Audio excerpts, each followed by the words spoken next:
Vamos lá, pessoal. A pergunta foi feita pela Andressa e o José, que são sócios no escritório São Caetano.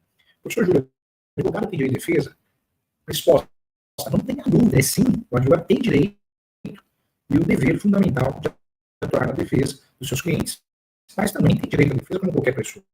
Ele dispensar a justiça, a proteção do cliente, mas a defesa também é para o advogado, inclusive em relação a prerrogativas disciplinares. Então, é um direito sim do advogado. O advogado não pode, inclusive, exercer a defesa em causa própria, ou até contratar terceiros, pessoa que exerce a função de defensor de diversos advogados, em diversos processos. Então, é um direito de defesa, um direito do contraditório da defesa previsto para qualquer pessoa. Bom, um abraço.